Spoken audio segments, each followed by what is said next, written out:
Nasungkit ng Philippine 3x3 team na Ban Mi Kitchen ang kampyonato sa 3x3 Basketball Thailand International League 2024 na ginanap noong linggo sa isang mall sa Muang Pathum Thani. Yan ang ulat ni Daryl Oclares.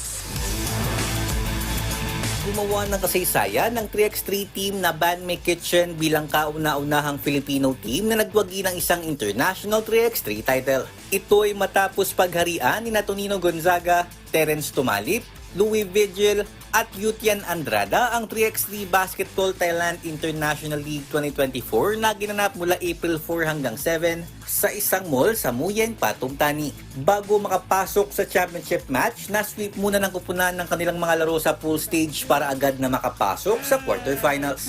Sa quarters ay tinalo nila ang Sriracha Eagle 14-10. Samantalang pinadapa nila ang Malaysia Rising Stars sa semifinals sa score na 16-12. Sa finals naman ay pinatumba ng Ban Mi Kitchen ng USA team ng New Force 21-15 sa panguna ng tournament MVP na si Gonzaga. Hindi na kami masyado nag-iisip pag naglalaro, nagre-react lang kami sa isa't isa.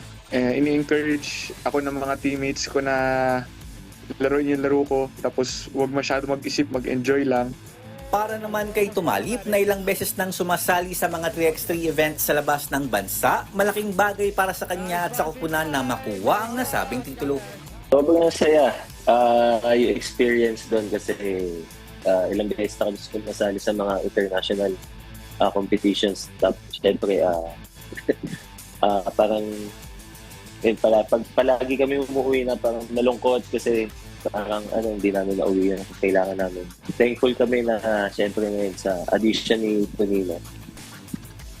Parang short preparation lang kami. Nakuha agad namin.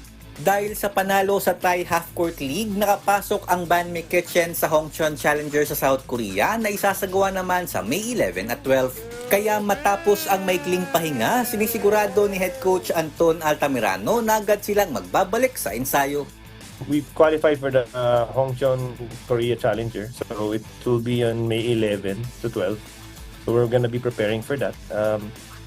Siyempre, ngayon, pahinga muna sila. Bug talaga katawan nila from the tournament na travel. Pero as soon as we can recover, we can start preparing na. And then, obviously, we'll take it from there. Kung if there are opportunities for more tournaments and wherever we go, then we'll keep going. We'll just keep pushing ourselves. Yun nga, sabi ko nga, stay together. So, no matter what, we just have to be ready kung may another opportunity comes. Punteriya ng Ban Mi Kitchen na manguna sa Hongcheon Challenger para magkwalipika sa FIBA 3x3 World Tour Chengdu Masters na magbubukas naman sa darating na Hunyo.